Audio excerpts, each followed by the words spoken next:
Pastor Neto. Meu boa tarde aí para todos e todas. Hoje é dia 17 de julho de 2012, terça-feira. O verbete é de número 2358. Tem 5 páginas, 47 logias e 12 máximos. O tema, espectrofobia. A especialidade é parapatologia. Quem redigiu o verbete, que já é o 8º que ela defende aqui, é a professora Lília, que está muito bem acompanhada ali. Esse é o 8º dela. Como é que é? Vocês estão com vergonha? Estão ruborizados? 8º que ela defende. Definição. A espectrofobia é o ato ou efeito da consciência, homem ou mulher, possuir medo exacerbado, ansiedade, insegurança, perante a parapercepção de consciências extrafísicas. O holopensene obnubilado pelas irracionalidades. O medo da consciência em ver consciência. O receio de relatar a visão do sobrenatural. O ato de dormir com as luzes acesas, com a crença errônea das consciências só aparecerem no escuro. A paura de sonhar com a alma penada. A fobia impedindo o sono profundo e reparador. O terror noturno. O evitamento do confronto com a consciência. O ato de querer ser cego perante a extrafisicalidade. As nuances do medo. E por aí vai. Agora, depois.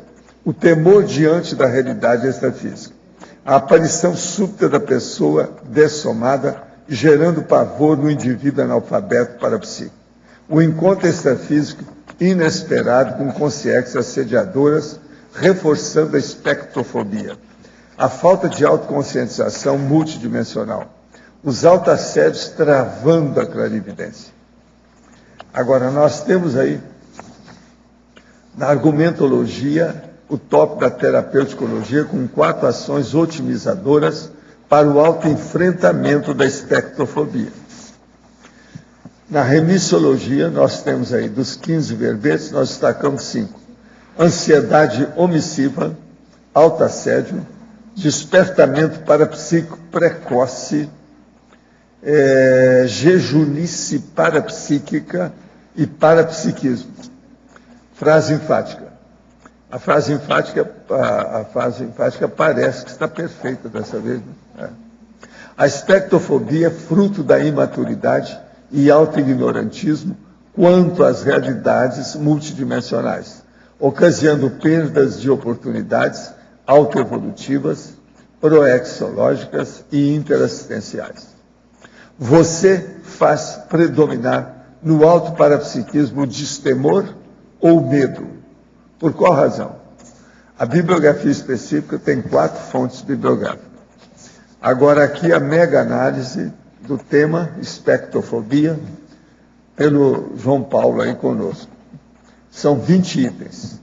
Medo, covardia, insegurança, autoassédio, autobloqueio.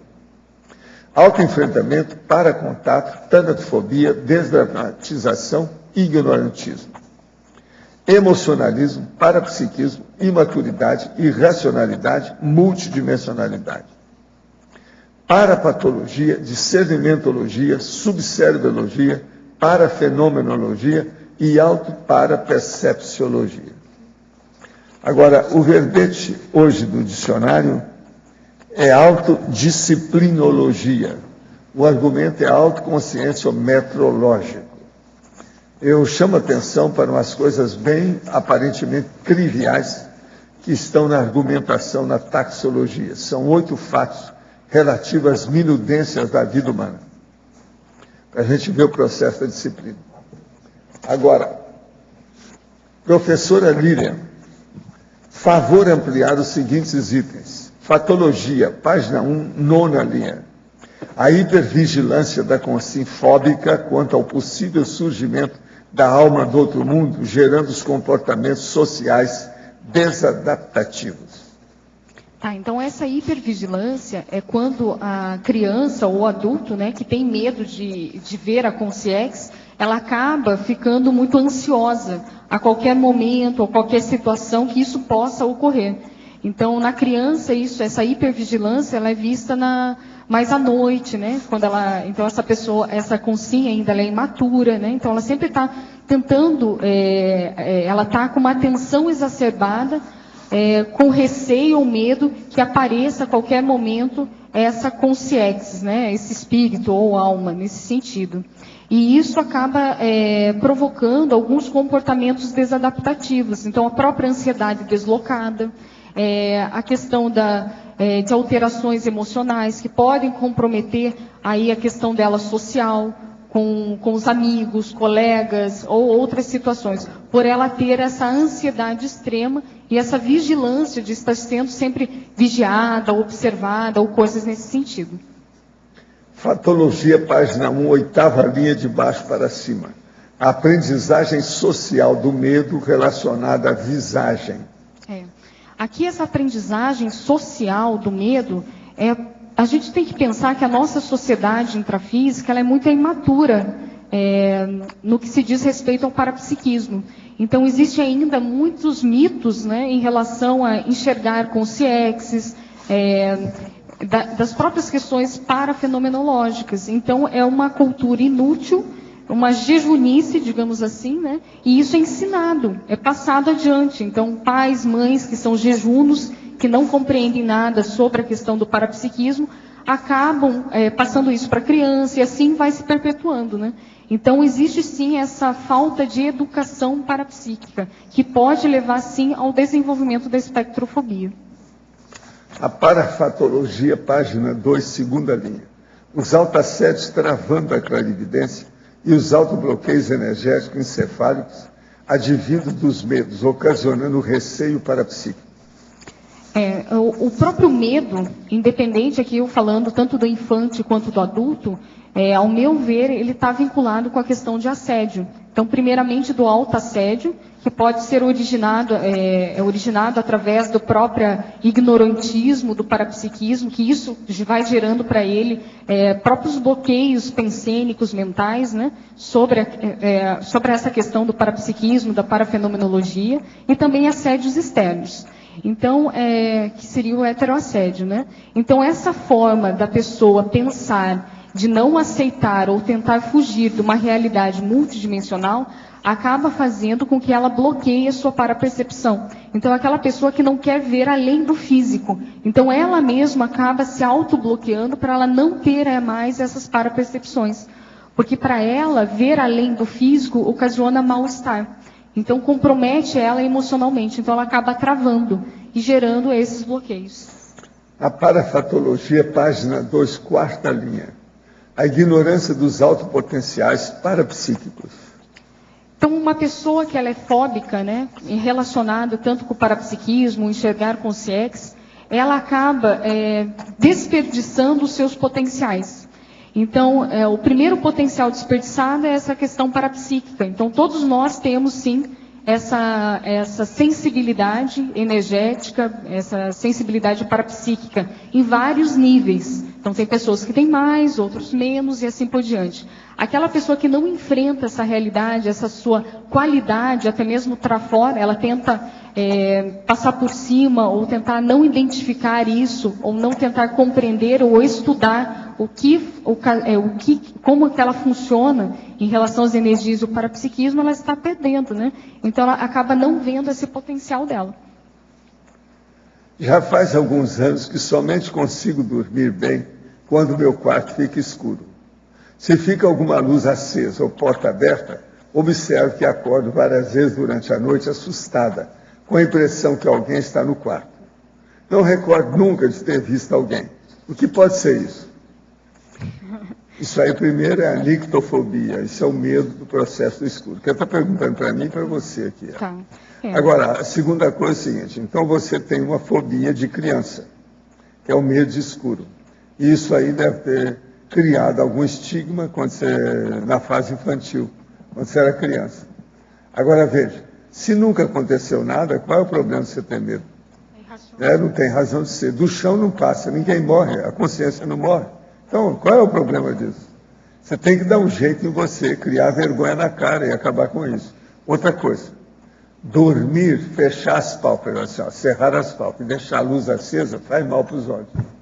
O povo acha que isso não é bom para o processo de visão, entende? A oftalmologia. De modo que são duas coisas negativas aí simultaneamente. Você tem que dar um jeito nisso aí.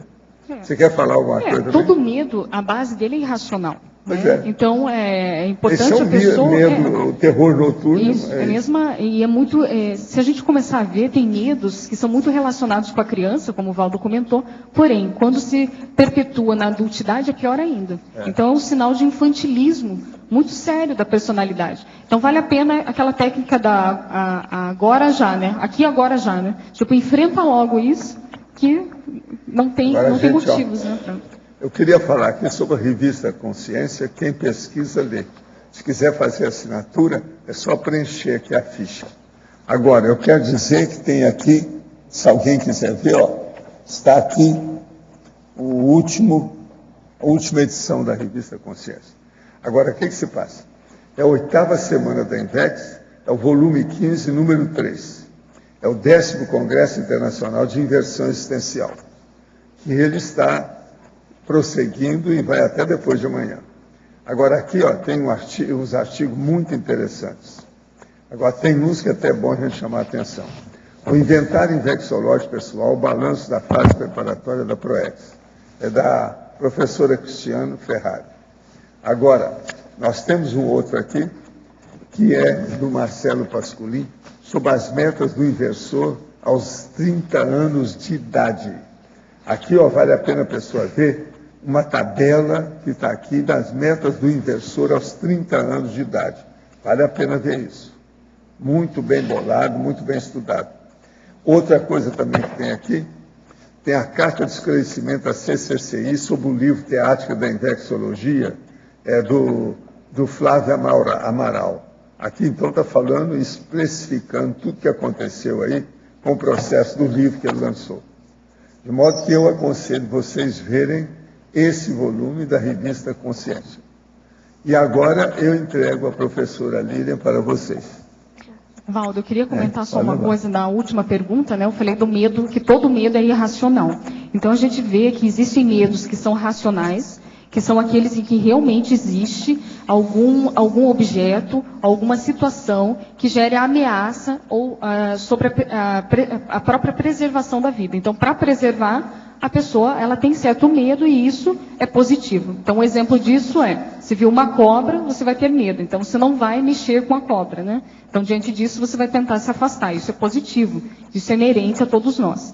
Porém, existe o medo irracional, que é aquele que não tem fatos ou não há situações em que vão gerar alguma ameaça à pessoa. Então, é nesse caso em que foi colocado do ambiente escuro e a pessoa ela sempre ficar com uma ansiedade ao dormir ou algo nesse sentido. Então, logicamente, não vai ter nada. Então, se ela acender a luz, não tem nada. Se apagar, não tem nada. Não vai ter nenhuma situação, né, que vai gerar alguma ameaça à pessoa. Então, eu quis dizer isso.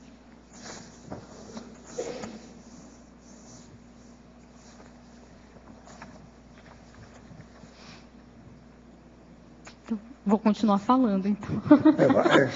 Pode aproveitar. Então, esse tema da espectrofobia eu achei interessante, porque eu estou acompanhando o acoplamentário há um período de tempo, né? Eu acho que eu já fiz mais ou menos quase 80 acoplamentários. E eu achei interessante que a maioria das pessoas, a dificuldade delas, ou a trava da clarividência, tem esse medo. Então, esse medo de ver mesmo a consciência. Então, ela chega aqui adulta, né?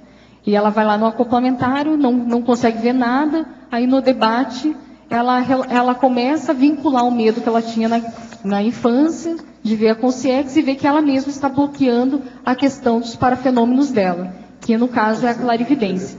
Então, é um tema simples, porém importante, no sentido de a gente começar a se perguntar, né, a se questionar quais são as travas nossas em relação à questão do parapsiquismo, né? Então, eu vi que existem realmente pessoas que estão tentando aí superar esse medo e às vezes nem sabem que possuíam esse medo, né? E que não estão desenvolvendo o parapsiquismo por causa disso. Lilian, Sim. na página 2 da parafatologia, a penúltima linha e a última, item, perdão, desculpa. O penúltimo item e o último item, que tem a ver com o que justamente você está falando. A TENEPS? Autopesquisa dos acoplamentos energéticos e da clarividência otimizando o destemor perante os espectros. Isso. Aqui eu quis colocar que a autopesquisa é a questão da pessoa começar a querer entender o que ocorre com ela relacionado ao parapsiquismo e à parafenomenologia. Então, ela querer ser pesquisador. Então, teve alguma situação, uma ocorrência, um parafato que aconteceu com ela, em vez dela se omitir e ficar com receio, com medo e não enfrentar essa realidade, a autopesquisa é o contrário. Então, ela vai tentar compreender o que é isso que eu não estou entendendo e que está me gerando mal-estar, né? Então, a autopesquisa, ela proporciona, até um certo modo, um autoenfrentamento. Então, quanto mais ela começar a compreender como é que ela funciona energeticamente, através dos acoplamentos energéticos diários, né, das clarividências, ela vai diminuindo, porque ela vai criando sinapses com essa pesquisa. Ela vai ampliando o pensamento dela. Então, ela vai saindo do intrafísico e vai começando a ver outras realidades em que ela não estava habituada. Então, essa criação de neossinapses, com certeza, vai diminuindo os receios, os medos, as imaturidades dela, vinculada ao parapsiquismo. A última, deixa eu ver. A TENEPS elucidando didaticamente a interassistência, promovida na conexão entre consciência e consciência. Aqui tem um caso interessante que, num curso, acho que foi no acoplamentário, chegou uma aluna em que ela fazia TENEPS há um bom tempo, não lembro aqui com exatidão o período, mas era mais de um ano, e ela relatou que ela fazia TENEPS com a luz acesa, porque ela tinha medo de ver os atendimentos ou consciências. Então, isso foi bem interessante. Então, ela começou uma técnica que praticamente é parapsíquica, energética, e ela não observou um travão inicial dela, que seria o medo. E ela tentou fazer a TENEPS. No fundo, ela começou a ver que ela não fazia TENEPS, né?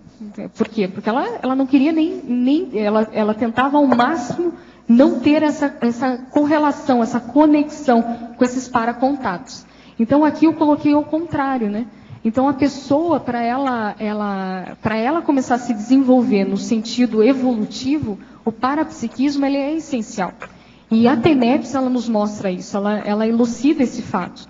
Então, é importante a gente começar a aprender a ter essa interação dos paracontatos com SINs e com SIEX, e desmistificar, desdramatizar essa condição, tirando receios, medos, para a gente acabar, para proporcionar a nós mesmos essa autoevolução. E também a gente consegue propiciar, através do parapsiquismo, uma assistência maior.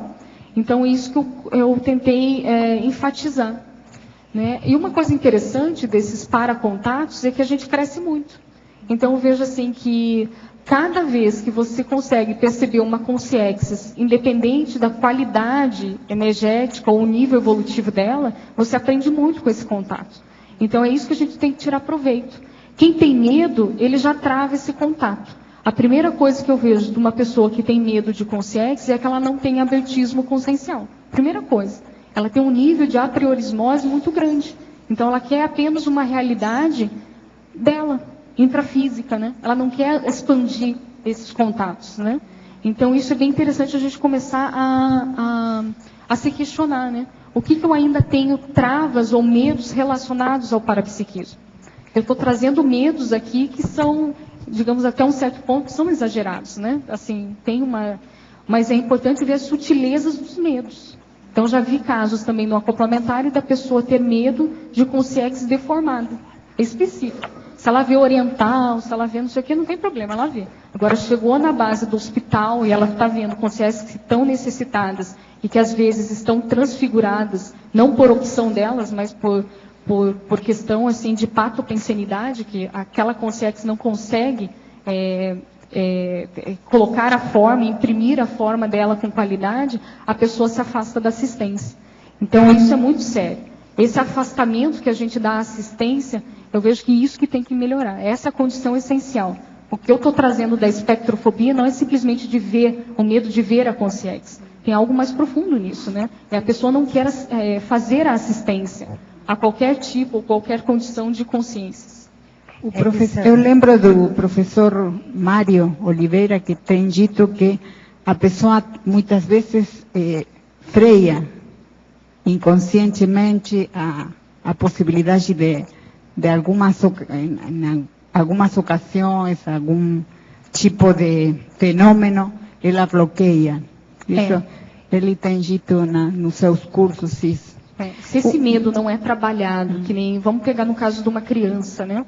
Se ela tem esse medo de ver essas consciências e isso ela não trabalhou ao longo, né, daquele período, provavelmente se ela não tiver essa capacidade, né, dependendo do temperamento dessa criança, a tendência dela é retrair. Então ela vai tentar ao máximo a não ter parapercepções. E isso, de uma certa forma, é consciente, no sentido que ela sabe que aquilo gera mal-estar, né, para ela, enxergar uma realidade que nem todos enxergam, né, questão do parapsiquismo, e ela acaba auto-bloqueando-se energeticamente.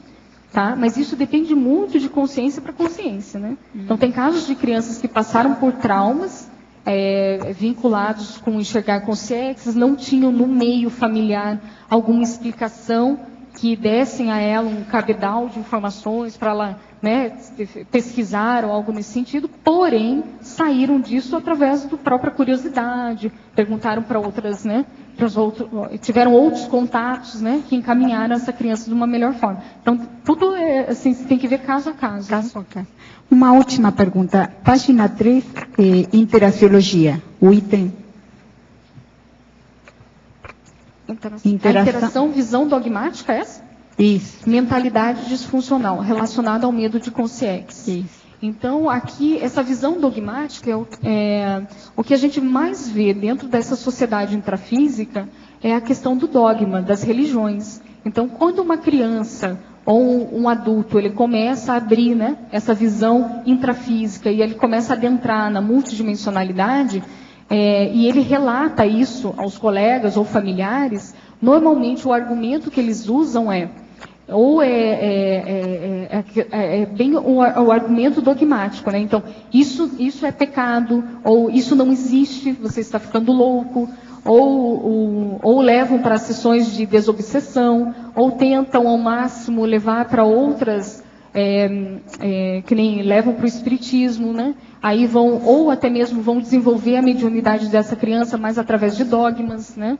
Então, ela vai começar a ter entendimentos diferenciados da multidimensionalidade. Então, eles já começam a rotular ou padronizar aquele parapsiquismo, né? E outros não, levam a criança para não ter mais parapercepção, que são os bloqueios dos chakras, levam lá na benzedeira e assim por diante. Então, não existe um esclarecimento mais assim apropriado para a pessoa começar a se questionar e ver como que é o parapsiquismo, sem dogmas, né? Simplesmente ver que é uma realidade palpável, que está aí, né? Todos nós podemos ter esse contato e que não há necessidade de ter algo tão assim padronizado, mistificado, dogmatizado em relação ao parapsiquismo. E isso pode gerar essa questão dos próprios bloqueios, né?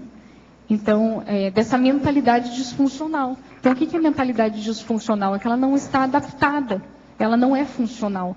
Então, a criança, quando ela é dogmatizada com o parapsiquismo, ela acaba tendo crenças ou pensamentos, ou, digamos assim, esquemas mentais que vão estar totalmente estruturados em alguns princípios da religião que foi colocada para ela.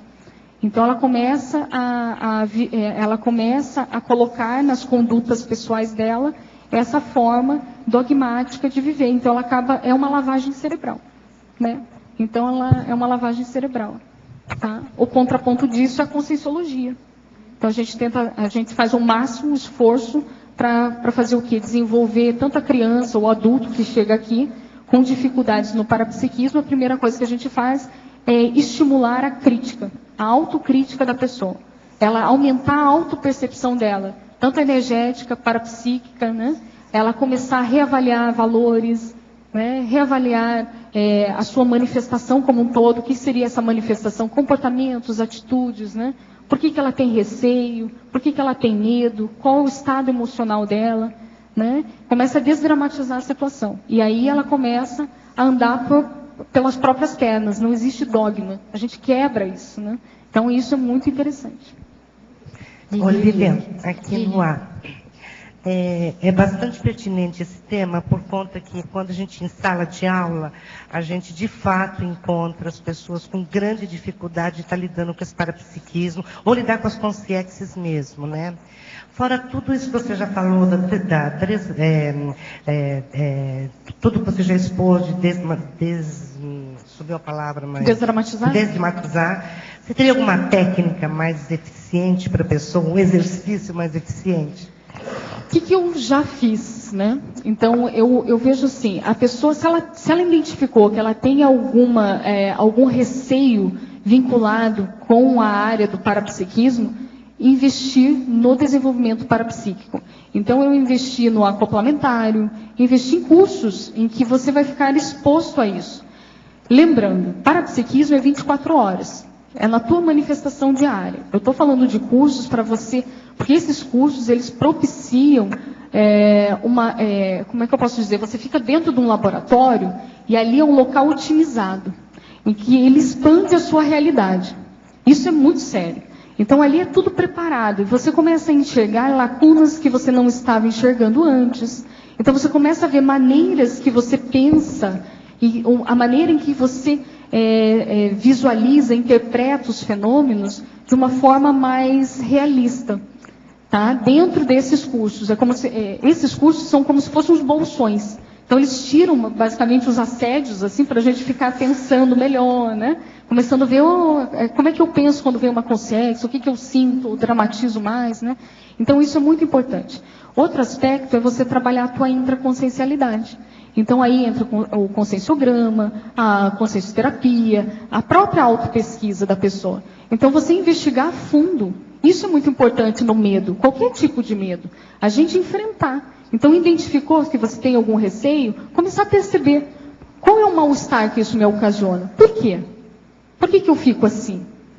O que isso me gera? Quais são as situações que me geram esse medo? Qual o tipo de consciência que eu não consigo um para-contato adequado? Ou eu fico dramatizando as situações, né? Então isso é muito importante. Agora, o medo é uma emoção, ok?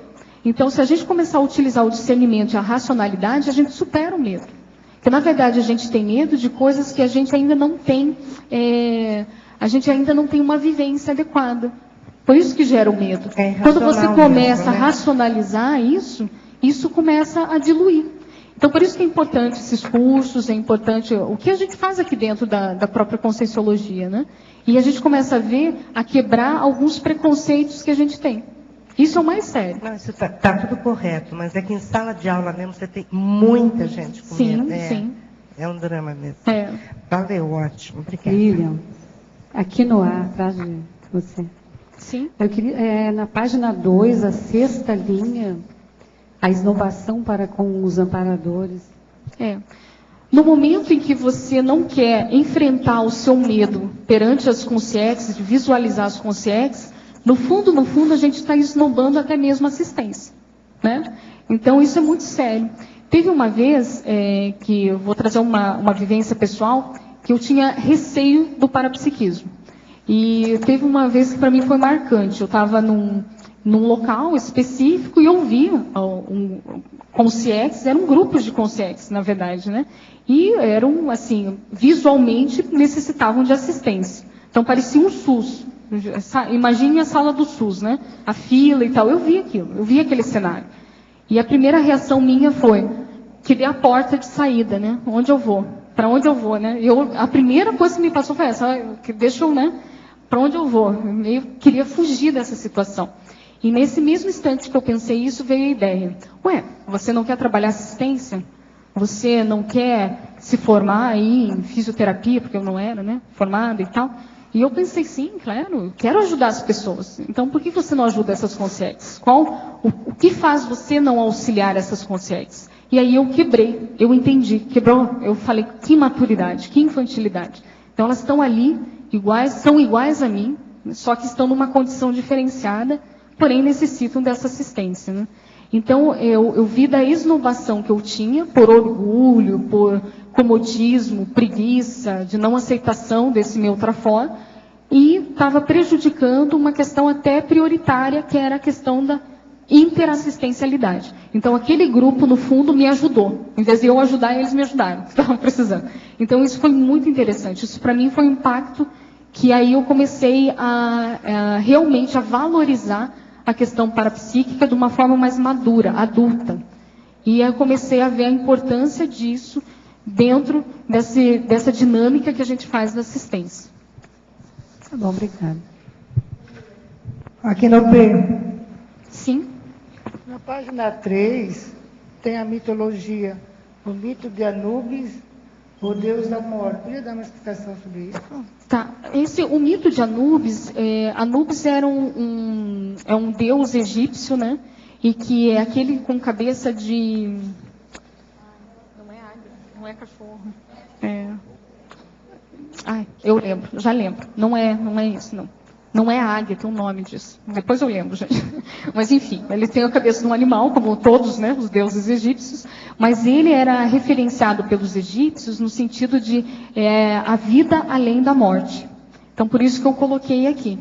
Tá? Então, ele era considerado o deus da morte, mas estava vinculado a essa questão dessa multidimensionalidade, né, de não parar, a vida não parar só no intrafísico. Sim? Alô? Bom, Lilian, aqui na fotologia, na 7ª linha, fala a emocionalidade exacerbada ofuscando a compreensão da clarividência. Você poderia ampliar um pouquinho mais? Sim. Então, qualquer emoção exacerbada, ela vai ofuscar, primeiramente, a nossa racionalidade.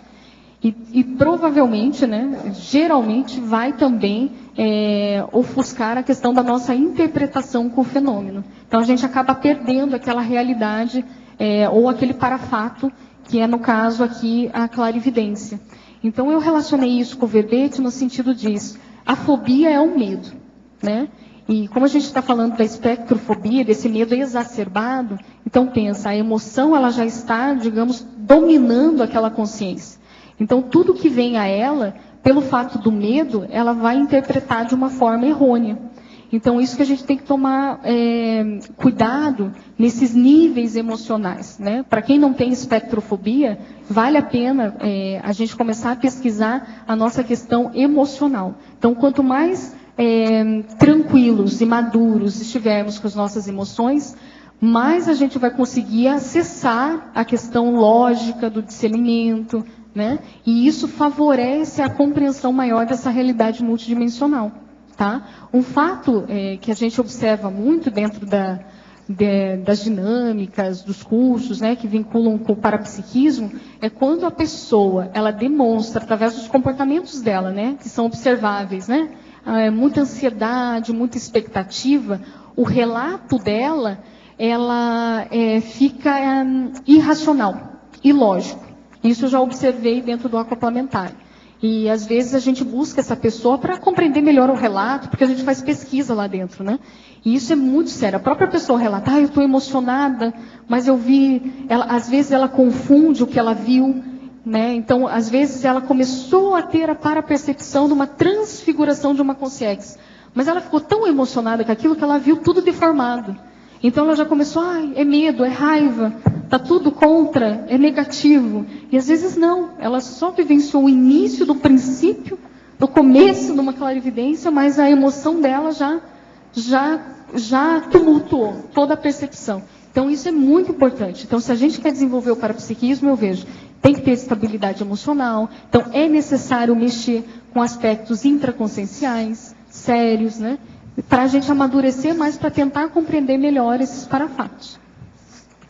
A verbetógrafa, favor abordar os seguintes itens. Primeiro, parafatologia, página 2. 6ª linha de cima para baixo. A esnobação para com os amparadores extrafísicos através da negação do auto-parapsiquismo. Tá. Então, essa esnobação, então, no momento em que você não quer ver uma realidade multidimensional, que através do medo, desse receio, você tenta bloquear essa percepção, então, no fundo, você está sonegando assistência. Então, você não está trabalhando, você não quer fazer assistência a essas consciências. E com isso, com esse pensamento, nos leva, né, a abordar a questão de não aceitação do próprio amparo. Então, se você está negando a assistência de enxergar uma consciência e tentar interagir, fazer nesse paracontato, a gente também não tem acesso ao amparador, né? Na quinta linha de baixo para cima, aí perto. O ato de saber para conviver com as consciências. Ok. Então, essa paraconviviologia, né, a convivência com consciências, ela é necessária. Então, o saber conviver, ela é a gente, primeiramente, ter maturidade íntima, sincera, conosco e com o parapsiquismo, para a gente ter uma harmonia nessa interação.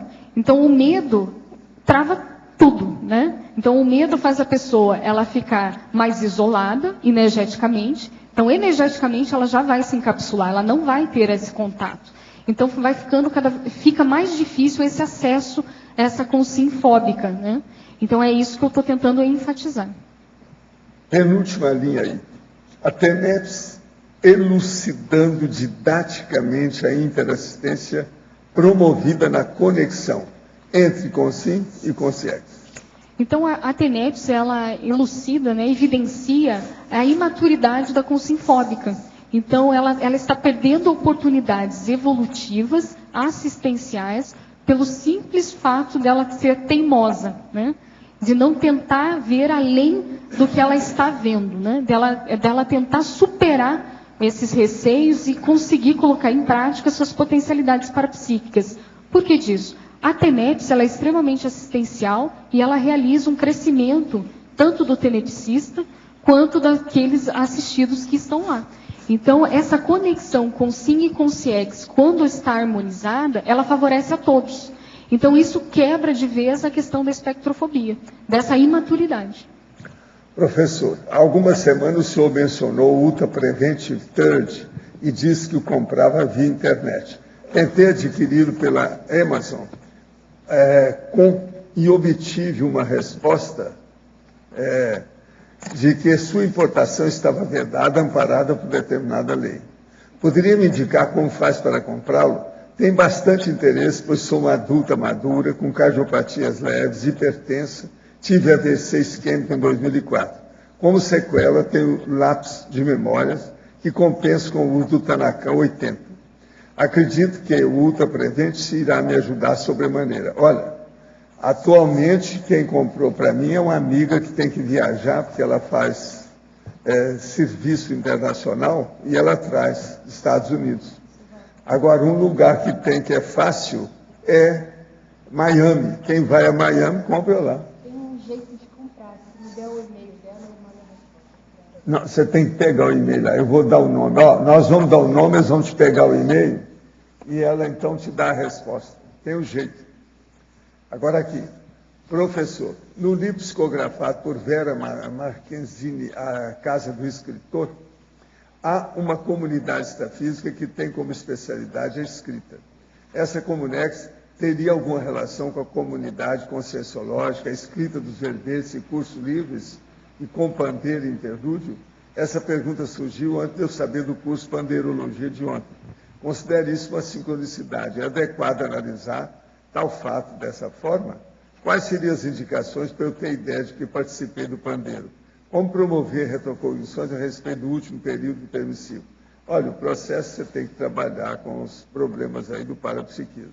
Agora, eu não sei nada desse caso aí, dessa casa do escritor. O espiritismo está cheio de comunex literária, de tudo quanto é jeito. Desde que começou o processo de Nosso Lar, tem um monte delas. Agora, se saber o que é. As que nós estamos falando é coisa que eu vivi com isso. Então, o negócio não é só psicografia, não, é vivência. Agora, para estudar isso, vamos estudar o parapsiquismo. Começa pelo EV. O que levou a Verbetógrafa a escrever esse tema? Você tem medo de ver consciência? Não, não Essa tenho. não é. Pelo tanto de acoplamentar. Está falando, não tem medo. O povo que tem medo nem fala, não fala disso. Não, mas eu vi esse tema, eu achei importante retratar a espectrofobia pela experiência que eu estou tendo dentro do laboratório acoplamentário, que eu venho acompanhando uma turma já há algum tempo, e eu vejo que a grande parte das pessoas que chegam ali não conseguem desenvolver a clarividência porque teve um medo infantil, não conseguiu trabalhar com aquilo, e aquilo ocasionou bloqueios do frontochakra, coronochakra em si, e agora elas estão tentando aí recuperar esse tempo perdido, né? Então foi por isso. Professora Lília, já tive sonhos, provavelmente projeções, onde, no momento em que percebi que estava diante de uma consciência, despertei devido ao emocionalismo. Já fiz o acoplamentário e não tive clarividência. Quer dizer, deve ter feito uma vez só, né? Provavelmente. Não foram as 80 suas. Contudo, gostaria de ver consciência para compreender o que me rodeia. Mas mesmo fazendo exercício de clarividência em casa, não consegui. Pode ser algum travão de outra vida? O que você recomendaria, além do trabalho com energias e exercício de clarividência? A questão do emocionalismo, ela falou ali, né, Valdo? Aquele emocional. Se você está com processo muito emocional ainda, essa emoção exacerbada, ela vai interferir na questão do parapsiquismo. Trava tudo. Trava tudo, não tem como. Então, por isso que a gente recomenda fazer... E a pessoa fica casca grossa. Fica, ela permanece, né? É o termo que a gente usa.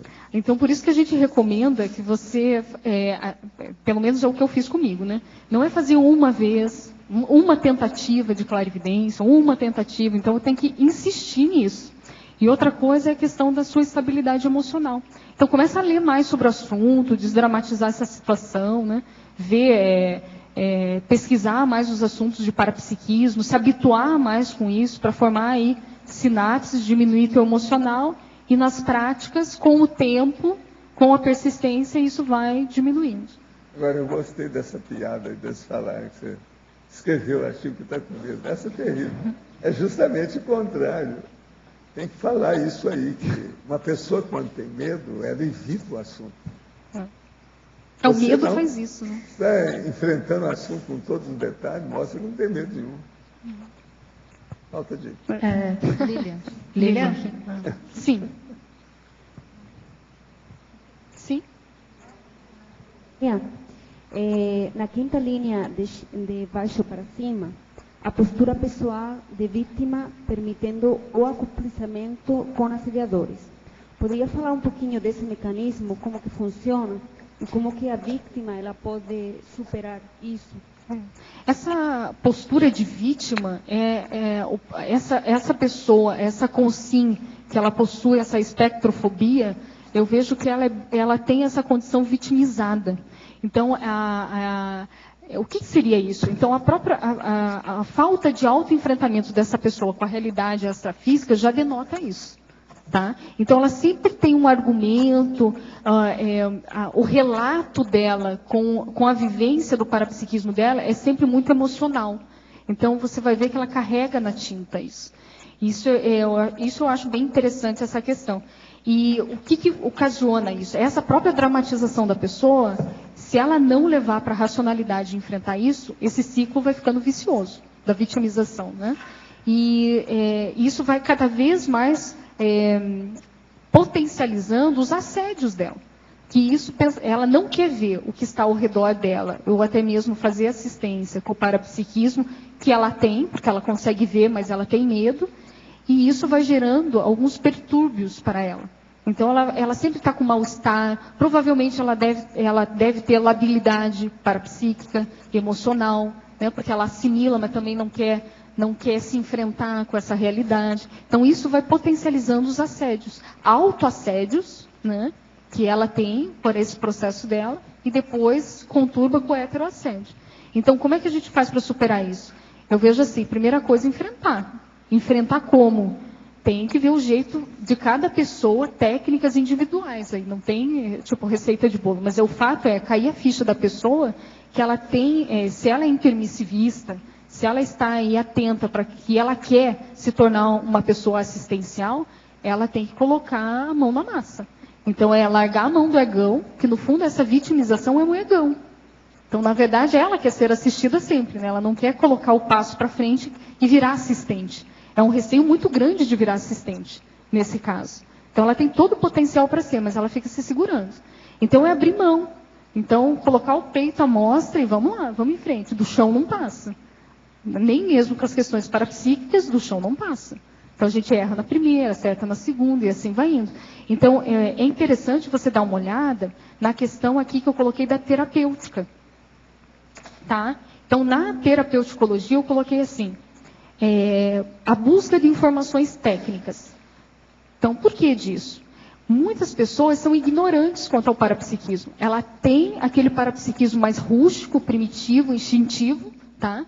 Porém, elas não têm base nenhuma teórica. E isso gera medo para elas, porque elas não conhecem, está acontecendo algo com elas que elas acreditam, elas dramatizam aquela situação, exageram aquela situação pela falta de conhecimento e que vai gerando autoassédios nela. Então, no momento em que ela busca livros, projeciologia, assim por diante, livros de parapsiquismo, né, ela começa a criar sinapses, ou até mesmo recuperar cons a respeito, né, a recuperar essa lucidez perante o parapsiquismo. Tá? Então, aqui eu coloquei o estudo, leitura sistemática, eliminando o ignorantismo parapsíquico. Fazer leituras dos médiums, que têm biografias de médiums, que eles falam o que eles sentem, o que eles veem, o que acontece quando a consciência aparece, tipos de consciências. Então, coisas básicas, para ela ver que existe uma elencologia grande e que não é nada assim do outro mundo. Né? A questão da experimentação. Começar a trabalhar manobras energéticas, porque, no fundo, a pessoa que ela tem um medo, ela é muito suscetível às coisas, ela é altamente influenciável. Então, se qualquer um relatar algo do extrafísico, ela com certeza vai cair, porque ela é vitimizada, tem medo, se borra nas calças e não quer enfrentar. Né? Então, ela tem que ganhar gabarito de defesa energética. Então, ela tem que começar a ficar mais segura com ela mesma, com a questão do parapsiquismo dela. E eu vejo assim, EV, essencial, fazer técnicas de acoplamento energético, clarividência facial, né? E o principal, projeção lúcida. Que no momento que ela consegue uma extrapolação de projeção lúcida, ela começa a verificar que esse mundo não é bem como ela pensou. Né? Ela começa a ter uma visão maior, ampliada, dessa questão da multidimensionalidade. Anotações e feedbacks. Não sei se ficou claro, se deu para ajudar. Né? Lilian, aqui Sim? atrás de você. Na parafatologia, linha 5, os traumas e fissuras das retrovidas, potencializando o receio de perceber consciências. Tá. Como que é isso? Eu coloquei assim, são hipóteses, né? Então, como existem traumas físicos que a gente tem e ocorre conosco, né? Inevitavelmente, também a gente tem traumas de outras vidas. Então, às vezes, uma pessoa que ela tinha um bom desenvolvimento de clarividência, do parapsiquismo, numa outra vida, ela foi foi evitada, foi isolada devido a esse parapsiquismo exacerbado, e ela teve que, de alguma maneira, não conseguiu trabalhar com isso, digamos assim, criou um trauma, um trauma emocional, ela pode levar isso para uma outra vida. Então, ela não conseguiu trabalhar com isso, e nessa vida ela vai ter dificuldades. Então, às vezes, aquilo, quando ela começa a acentuar o parapsiquismo dela, ela acaba recordando coisas que nem mesmo ela sabe, no sentido, às vezes ela não rememora a vida passada, mas ela rememora a emoção que ela sentia. Então, ela vai se sentir assim como se fosse perseguida, como se ela não pudesse falar sobre o parapsiquismo, porque o grupo não entenderia. Então, são coisas nesse assunto. E esses traumas podem sim a potencializar essa questão dos medos e receios, mas aí é na questão da exposição dela perante o parapsiquismo. Não sei se ficou claro. Tá, mas isso é um dos exemplos que pode ser dado. Lilian, em efeitologia, na terceira linha, o que seria o efeito bumerangue da fuga do parapsiquismo?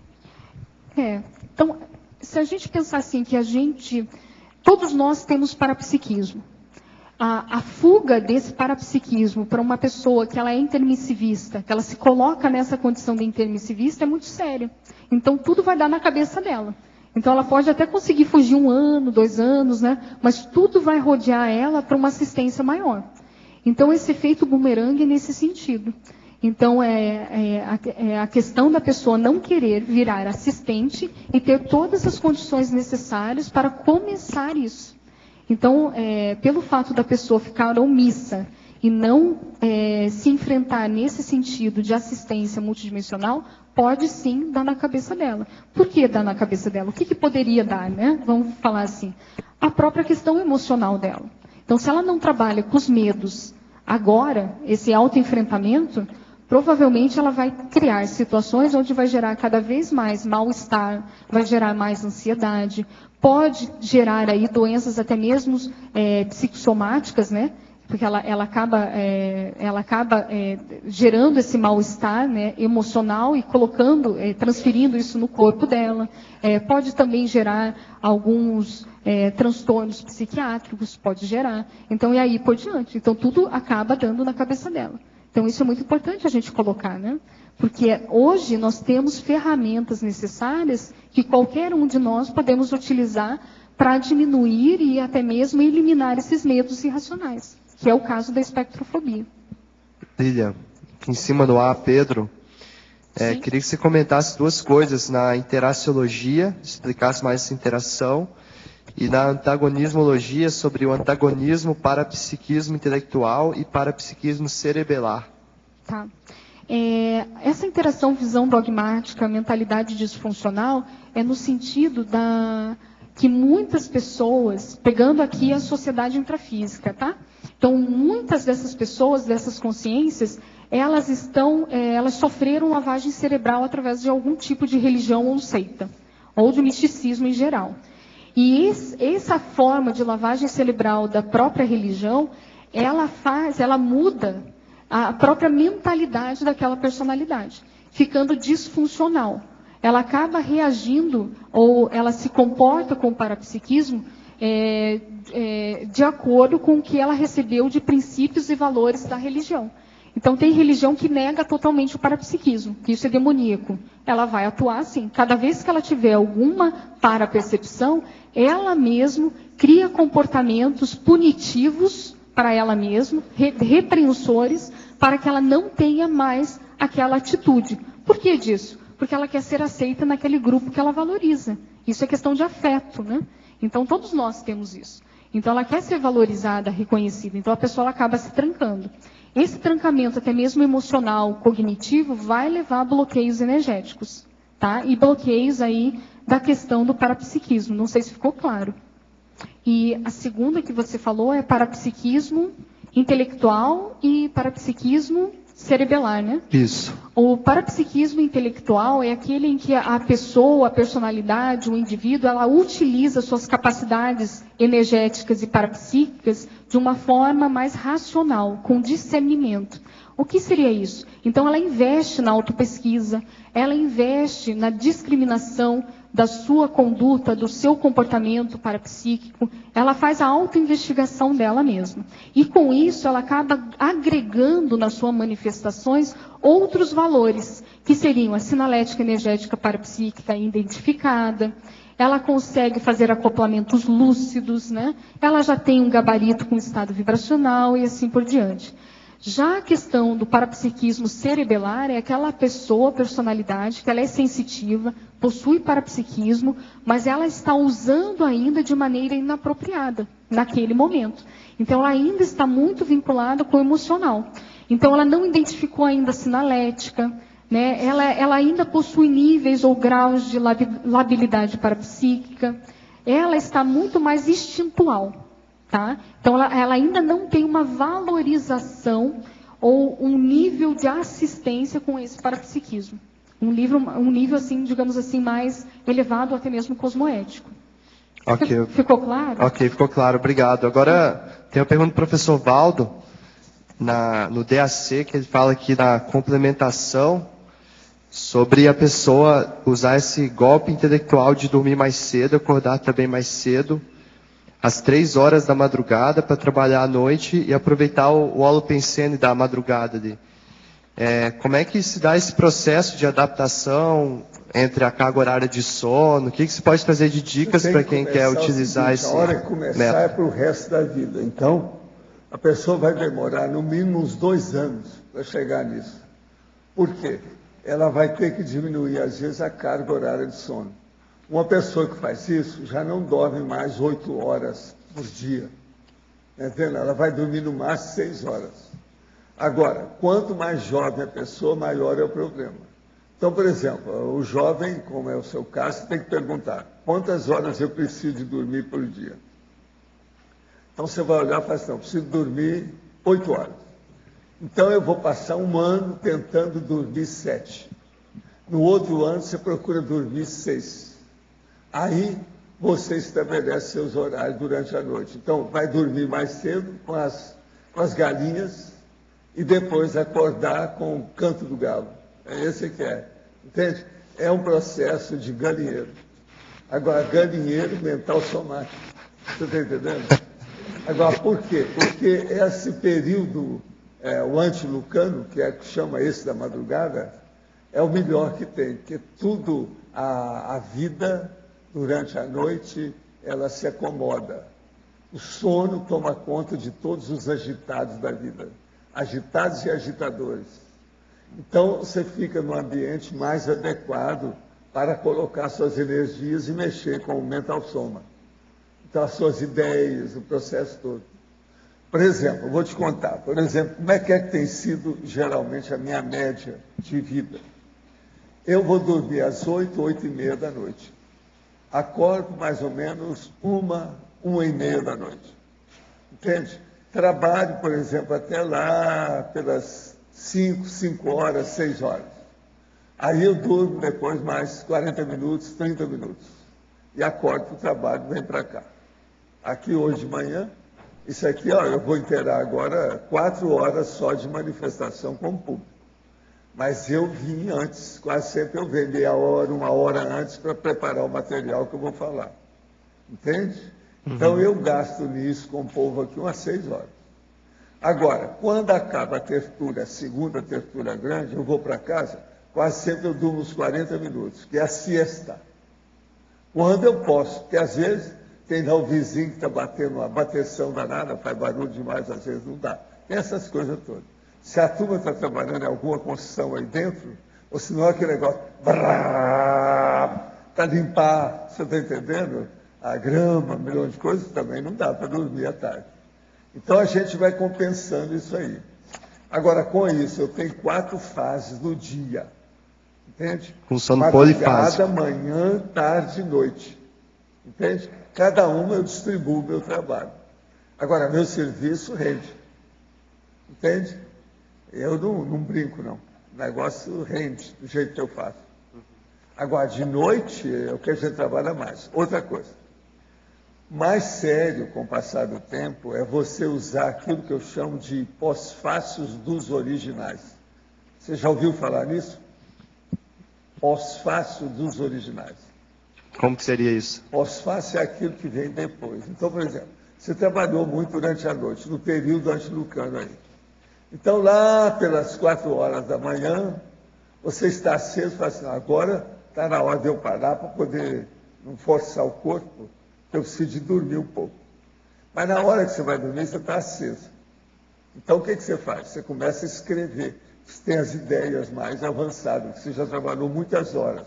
Naquele silêncio da madrugada, você está com a corda toda. É o top em matéria de criatividade da sua cabeça. Então, os pós-fácios é aquilo que vem depois dos originais. Os originais é aquilo que você escreve. Aquilo que você escreveu no computador ficou pequeno perante as ideias novas que você tem na hora que você vai escrever manuscrito. Você está entendendo? Então, esses são os pós-fácios originais. Então, depois você escreveu, que deu esse time, assim, mas foi um aquecimento bem longo, né? Você pega de 1h30 até 4h30. Eles podem ter mais acesso a você para inspirar alguma coisa, dar uma intuição disso, daquilo, uma ideia. Entendeu? Então, isso, com o tempo, você faz muita coisa. Aí chega nas neoverpons. Eu não dou conta do tanto de ideias que eu tenho. Então, vai chegar o tempo que você vai viver igual eu. Você desperdiça as coisas. Por quê? Não tem outro jeito. Você tem excesso do processo. É muita ideia que você tem. Eu tenho ideia que eu posso escrever 500 livros. Eu não vou fazer isso. Eu olho prioritário só e fim de papo. Entende? Uma outra coisa, eu não sofro com nada disso. Entende? Meus olhos já secaram há muito tempo. O lacrimário não existe para mim. Você está entendendo isso? Uhum. Sim. Lacrimário é coisa de beata, que chora toda vez que vai lá fazer um santo, uma coisa qualquer. Isso é o lacrimário. Você entendeu aí? Então o problema todo, a coisa mais séria e grave, é que você tem que demorar uns 2 anos para dominar isso. Porque senão, em vez de ajudar, você vai piorar a sua cabeça. A questão de memória fica Por exemplo, comprometida. você não pode ficar nunca bocejando sem parar, porque está com sono. Não pode. Está entendendo? Você tem que estar em dia, com sono, com o corpo bem disposto. Outra coisa, eu ando na esteira aeróbica, eu faço exercício. Meu banho é banho atlético. Eu não passo assim, ó, sabão no meu corpo, eu faço massagem no corpo inteiro. E faço também, às vezes, exercício calistênico. Como é que é esse exercício tem uma que eu no falo banho? muito aqui, ó, que é para pessoa de idade, que é a do agachamento. Agachar e suspender, por causa das pernas. Que depois dos 50 anos, suas pernas pifam. Todo mundo. Deve se cuidar, tem que fazer oxigenação, a musculação, os ligamentos, tem que funcionar com isso. Esse banho atlético já escreveu sobre isso também? Tem Já, documentado? tem tudo isso aí. Nesse conversa tem muita coisa. Olha lá.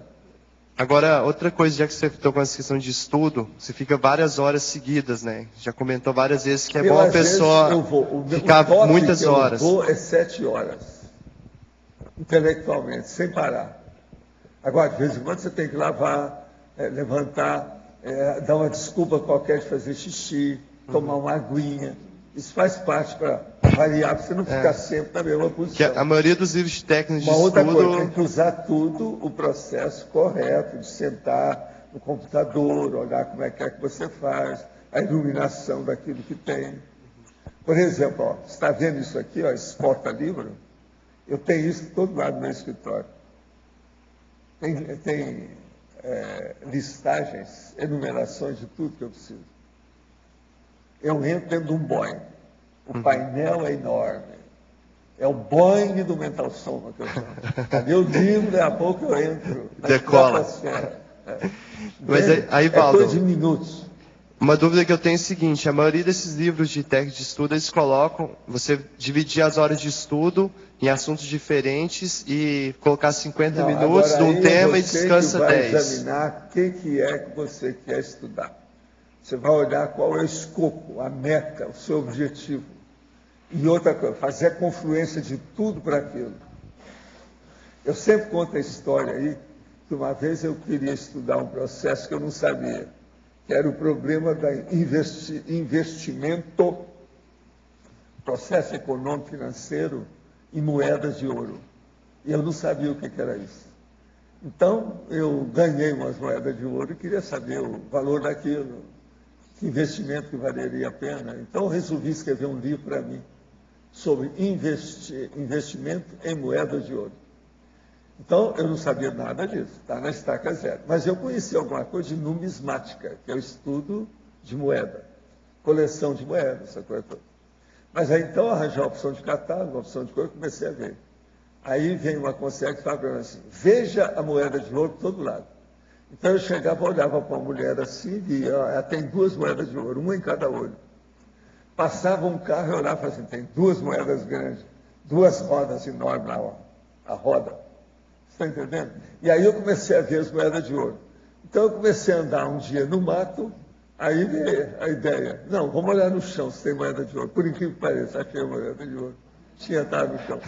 Então eu falei assim: é assim que a gente faz pesquisa. Você tem que olhar todos os detalhes. Eu mostrei para ele aí que nós estávamos andando, falei assim: bora, esse campo aqui tem moeda no chão. Aí eu falei assim: mas como? Não, eu estou sentindo que tem. Aí eu fui andando, descobri uma moeda bem para ele, na hora ele viu isso. Entende? Então essas coisas, com o passar do tempo, você faz uma pesquisa de tal maneira que você faz interação com o holopensene, o ambiente, objetos, pessoas, casa. Você está entendendo? Você entra nisso tudo. Isso é a técnica do tio Patinhas. Interação, hein? É o tio Patinhas, né? A técnica lá do tio Isso aí é Patinhas. tio Patinhas, mas o tio Patinhas é bobo, né? Porque ele não sabia usar o dinheiro dele. Mas ele tinha uma coisa inteligente, que o Walt Disney colocou lá. Jamais carregue aquilo que você tem num cesto só. Porque ele cai, quebra, você vai perder dinheiro. Então, tem que fazer investimento em vários cestos. Você está entendendo? Então, é investimento diversificado. Uhum. Tem que arranjar um imóvel que seja um apartamento. Um imóvel que seja, por exemplo, para você alugar para uma empresa, por exemplo, imóvel comercial. Sala comercial. Depois, ações. Um processo de ações, que você vai ver as ações que não sejam de guerra, nem de cigarro, nem de bebida alcoólica, mas coisa melhor. E por aí vai. Entende? Fazer diversificação renda fixa, da sua né? carteira de investimento. Entendeu? Esse Legal. é o caminho. Você pede meia, Por isso beleza, que eu fui né? estudar. Agora, uma coisa muito engraçada é o seguinte. Os anos foram passando, chegou um certo tempo que o Brasil queria estudar as commodities. Então, eles examinaram no imposto de renda das pessoas, lá o Ministério da Fazenda, e viram quem é que estava colecionando ouro e moedas de ouro. E eu tinha uma coleção, assim, razoável, de 127 países de moeda de ouro. E depois que eu comecei a juntar. Então, eles sabiam disso, porque tinha lá nos meus bens declarado o imposto de renda. Aí, o que tem? Mandaram me chamar lá na minha empresa, nessa ocasião eu tinha uma empresa, então eu fui com 3 auditores, que estão me chamando, esse negócio, o que é que tem? Aí eu virei para o meu sócio e falei assim, olha, eu não fiz nada errado, eu não sei o que é. Eu falei assim, não, então, você leva os auditores para saber o que é. Todos eles foram os auditores, com tudo quanto é material nosso, balanço das empresas, tudo que precisava. E eu vou para o Ministério da Fazenda. Chego lá e falo assim, o senhor, eles estão esperando o senhor, porque marcaram o dia, tudo para eu ir. Estão esperando o senhor do tal, andar tal, assim, sala tal. Aí eu subi, ele falou assim, mas e esses senhores? Não, eles vão comigo, são meus auditores. Tá vendo? Então, pegamos o elevador, subimos, chegamos lá, bati na porta lá. Aí chega um senhor, muito bem arrumado, tudo, olha lá e fala assim, sim, senhor, fala assim, ó, eu sou Valdo Vieira, me chamaram aqui, eu não sei o que é que se passa, eu queria saber o que é. Estou aqui com os meus auditores. Eu disse, não, doutor, não tem nada a ver com esses auditores, pode despachar, não tem nada não, pode dispensar. Nós queremos conversar com o senhor. Mas não tem nada a ver com o meu processo de imposto de renda, minhas empresas. Não, não é nada disso. Nós queremos fazer uma consulta ao senhor. Aí ele abre assim, tinha 3 caras lá que vieram de Brasília.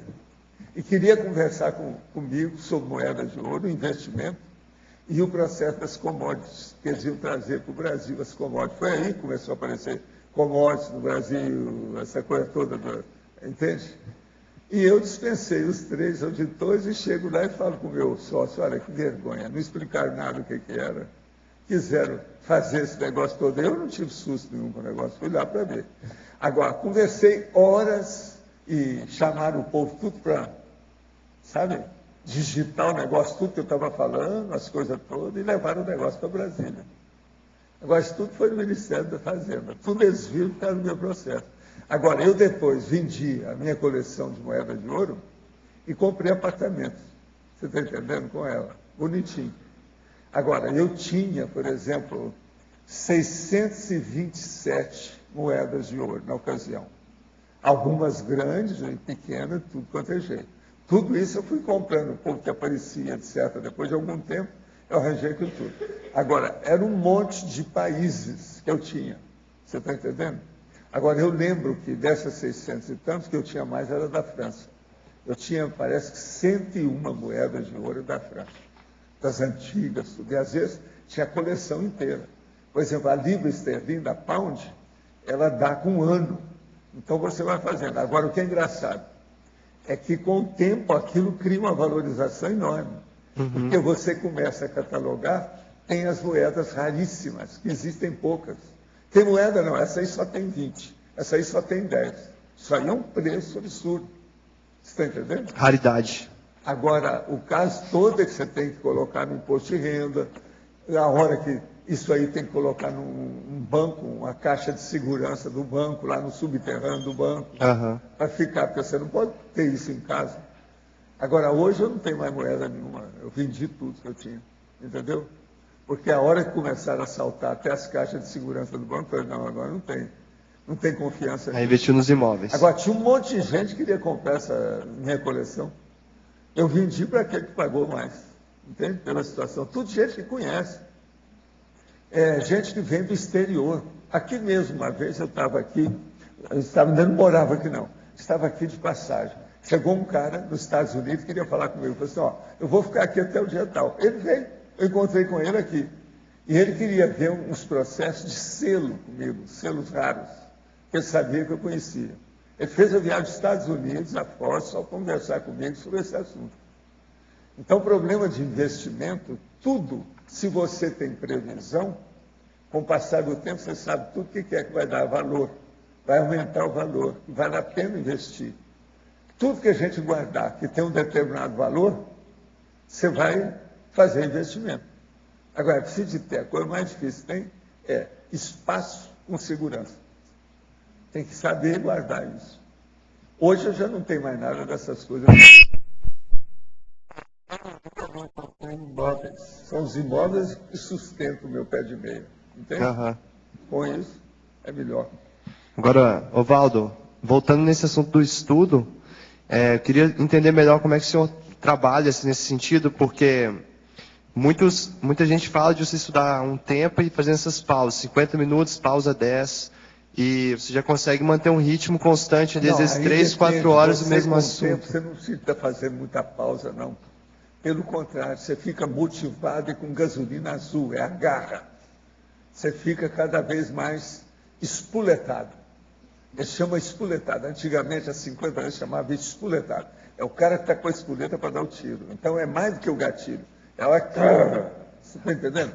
Então, você fica espuletado. Você está pronto para explodir toda a ideia nova, a ideia original. Então, isso, com o tempo, você supera isso tudo. Você não precisa estar parando à toa. O próprio trabalho, ele te realimenta. Você está entendendo como é que sim. é? Ele te realimenta, ele dá mais força para você, ele coloca novo combustível. Isso é que é o assunto. Mas isso é disciplina. É com o tempo, eu falo tanto aqui em auto-organização, autodisciplina? Por causa disso. Nós temos laboratório da auto-organização. É a base de tudo. Professor. Agora, eu sou organizado. Examina só como é que eu sou. Veja minhas coisas. Agora, ó, observa as bobagens que eu estou falando aqui, que acontece com a maioria das pessoas. Essas 8 coisas que tem numa argumentação. Veja aí. Coisa à toa. A caneta destampada, a coberta caída no piso do quarto. Deixar o aparelho de ar-condicionado ligado com as portas de janela abertas. Tem mais uma aí para essa listagem, deixar a toalha molhada em cima da cama. Pois é. Uma vergonha, né? Agora, a nova geração precisa disso, porque são muito desmagelados. Você está entendendo? A nova geração é de morte. Que é muita informação. É a era da fartura, eles chegam aqui nada de braçada. Nunca passaram fome, nunca tiveram muito problema. Então, o Brasil agora, até o povo que passava fome está acabando, porque agora tem o PAC, não sei, tem isso, tem aquilo, tem isso. Estão tudo sendo socorridos. Tem gente que já não está querendo nem arranjar mais emprego, porque está só querendo viver às custas de alguma campanha dessa, né? Então, como é que é? Isso aí é o boavidismo da história, isso não pode, né? Tem que ter organização, entende? Professor? Se a gente for examinar o seu quadro, a gente vê como é que você é. Se tiver desorganizado, a gente acaba com você. Entendeu? Quarto. Pelo quarto a gente vê a pessoa. Entende? Professor, aqui, no ar. Aqui é onde? Aqui no ar. Ah, sim. Você colocou, você falou vários exemplos de auto-organização, né? E aqui no adendo você coloca que sem auto-organização humana a pessoa não desenvolve, por exemplo, o autoparapsiquismo. Tem alguma condição para acrescentar de tudo isso que você falou, mas relacionado ao autoparapsiquismo? na auto-organização? O autoparapsiquismo, se você se organiza, você predispõe o autoparapsiquismo. Por exemplo, se eu fizer isso que eu falei com ele, dessa fase anti-Lucano, da pessoa trabalhar de madrugada, ela se predispõe para o autoparapsiquismo. É o momento mais fácil, ou a fase melhor do dia, para você trabalhar com essas coisas. Porque tudo está calmo, Assentado. tranquilo, pacificado, entende? É a melhor hora. Quanto tempo, você citou acordar às 3 da manhã, quanto tempo que você estende o trabalho? A pessoa, aí ela que sabe o tempo que ela vai ficar, pelo trabalho que ela vai realizar, e também pelo tempo que ela já se dedica a essa organização, a essa disciplina. Então, por exemplo, a pessoa, ele lá, não pode começar com 6 horas, não é isso? Ele marca lá 2 horas ou 3 no máximo, e depois vai dormir, para não criar nenhum problema com ele, com a cabeça, nem nada. E outra coisa, quando ele levantar de manhã, ele não pode estar, não pode. Tem que estar Ele descansado. tem que ter superado, tem que estar em dia com o processo dele. Por isso que eu falo, demora pelo menos uns 2 anos para a pessoa dominar. Quanto mais jovem é, pior é. Eu comecei isso muito novo, mas é que eu tinha muito trabalho. Quando eu tinha trabalho demais, eu não podia fazer isso. Hoje não, hoje eu estou nadando de braçada, porque eu sou aposentado, marco meus horários, faço o que eu quero. Você veja bem, eu às vezes, num dia só, na semana, eu tenho 7 encontros igual a essa abertura. 7. Como é que é possível? Um desses 7, quase sempre, é com amparadores. Esse é físico. 6 é com consciência. Você está entendendo? Que isso faria, depende do que é. Se vocês forem olhar, vocês vão ver como é que são as minhas coisas. E como que a gente pode também colocar um limite para não forçar a barra da fisiologia, do cérebro? Você não pode bater pino. Você isso tem que estar em dia. Sua memória tem que estar boa. Olha a memória. Concentração. Uma pessoa, por exemplo, se ela tiver um piriri, apenas uma diarreia, 2, 3 dias, a memória cai. Então, isso tudo a pessoa tem que ver. A memória é um grande fator da pessoa ter, entendeu? O diagnóstico da sua realidade. Porque se desidrata, cria problema. Uma outra coisa, você vê que eu vivo tomando água. Né? Então, isso daí... A água é muito séria. Eu tenho estudado sobre a questão da água, até por causa do meu pai, né? E o idoso ele tem 50% só da água corpórea em relação ao jovem. Você olha que todo lado que eu vou tem água. Então, eu bebo água o dia inteiro. E eu tenho visto coisas assim, confusão mental, a falta de concentração, a desidratação. As pessoas não têm noção que a sede já é sinal de desidratação. Não, hoje eles já estão falando que 100 pessoas que ainda estão ainda antes da meia-idade, com 30, 40 anos, que já estão batendo pino. Cada vida moderna, essa vida atribulada. Não toma água, né? E é gente que não usa tóxico, não. É gente normal. E eles já estão precisando de alguma organização que está faltando, está batendo pino. Essas coisas existem. Professor. Oi. Pode. O senhor falou aí em relação à fome, em relação às necessidades básicas quanto à auto-organização. Então quer dizer que se eu deixar o meu filho passar fome, ele vai se organizar melhor? Passar fome é uma necessidade, principalmente se o cara tem muita pochete. Se a sua pochete é grande... Não, estou falando em relação ao meu filho, eu não. Hein? Em relação não, o que eu estou querendo dizer é o seguinte, a necessidade básica, aquele que tem que correr atrás do seu sustento. Tudo isso a pessoa tem que manter. É o pé de meia, a profissão dele, a carreira que vai ter, tudo isso você vai ver. Eu tive por isso, tudo isso. Só curso superior no Brasil eu fiz 2, fora os que eu fiz fora do Brasil. Até no Oriente. Eu fiz o que eu pude. Outra coisa, já escrevi até agora mais de 50 livros. Não, eu estou falando Todo mundo é capaz de fazer isso. Por que não? Eu estou falando em relação a se organizar. Ele falou ali... Pois é, organização, tudo é organização. Eu comecei com organização, sabendo o que era isso, com a minha mãe, entre 4 e 5 anos de idade, quando eu comecei a escrever. Eu aprendi com ela que era professora. Na minha época, a minha turma só aprendia a ler e escrever aos 7 anos, quando entrava no grupo escolar. Eu aprendi mais cedo, por causa da minha mãe, que era professora. Hoje já tem menino aí com 2, 3 anos, estão começando a escrever. Quer dizer, já tem. Nós estamos vivendo a época da fartura, tudo está mais fácil. Agora, a organização. Nunca houve tanta bagunça como atualmente. Nem na minha época não era tanta bagunça. Agora, por quê? Tudo, facilitaram tudo. Você está entendendo? Aí, eu sempre mostro aquela história do menino que chegou de viagem. Então, ele chega e vai mexer na mala dele. Então, ele joga a mala assim, abre, tira e depois ele vai pegando as coisas e jogando assim, por cima do ombro. Cada bagunça. Então, fica aquele negócio tudo espalhado. Isso é que eu chamo de desorganização boa, de alto nível. Tem um monte de gente aí moderno que é assim, olha seus filhos são assim. Veja lá. Chega lá no quarto e vê se está arrumado. Olha o banheiro, vê se está arrumado. Pelo banheiro, você vê a realidade da pessoa. Banheiro dela. Agora, para colocar isso na cabeça deles, de que maneira a gente faz? Ah, você coloca todo dia, você fala. E outra coisa, diminui os emolumentos. Aí que é o problema. Vamos fazer a coisa certa, só aquilo que interessa. Vamos ver como é que é. Ele já não tem acesso a isso. Eu já diminui o máximo possível. Por isso que eu falei o lance da fome. Agora, você tem que ver o temperamento. Você tem que ver o temperamento. Pergunta para ele se ele é consréu.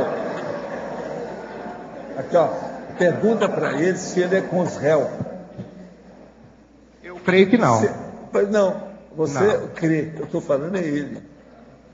Pergunta para ele, meu filho, você é consréu? Aí fala assim, o que é isso? Aí você vai ler para ele o que é, explica. E ele vai responder para você, se é ou não. É uma boa.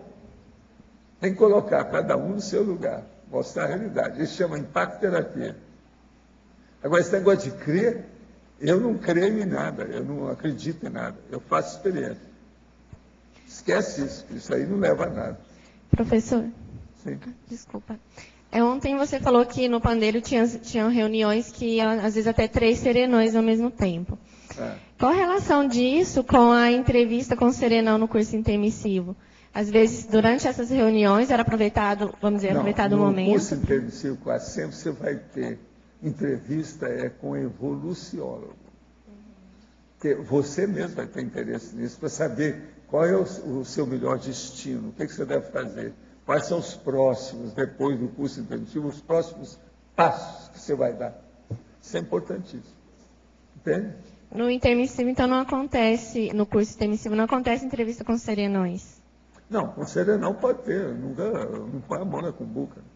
Tudo é possível, eu estou falando que isso não é ordinário, não é o normal. O vulgar, geralmente, não é tanto assim, não.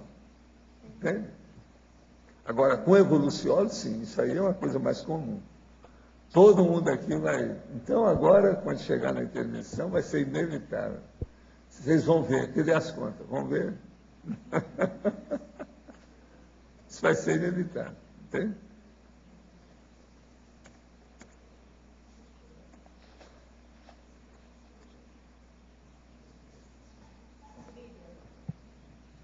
Aqui é a Rosa. Você havia falado sobre a questão das crianças, né? Que já com esses problemas já do parapsiquismo já alterado desde cedo.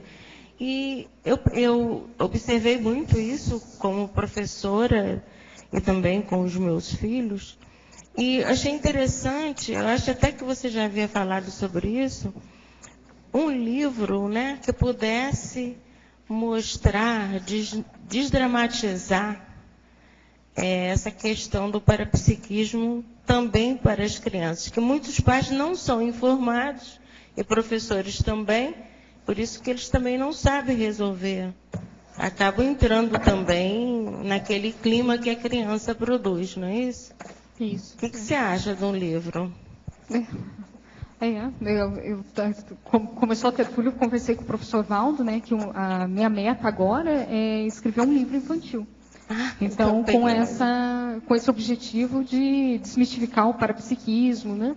Então, eu estou trabalhando sim nisso. Tá? Então, você pegou bem aí. Essa é minha... Na verdade, eu gosto muito de trabalhar com parapsiquismo e com criança, né? Eu estou, acho que, um bom tempinho na dinâmica parapsíquica das crianças, né? Então, o Moacir, ele iniciou essa dinâmica, depois ele foi passando para alguns professores, né? E eu venho acompanhando, e eu realmente gosto muito, tanto do acoplamentário quanto dessa dinâmica. Eu me sinto assim, parece que eu já fiz isso, sabe? Eu tenho uma certa facilidade de interagir, né, com esse grupo. Então, eu acho que eu tenho, na verdade, é um objetivo, eu tenho que fazer, na verdade, um livro. Porque a gente percebe que os amparadores, os assediadores, até brincam quando percebe que o que eles provocam com as crianças, passam a fazer aquilo cotidianamente, fazendo parte até do processo no dia a dia da criança. A gente vê muito isso, né?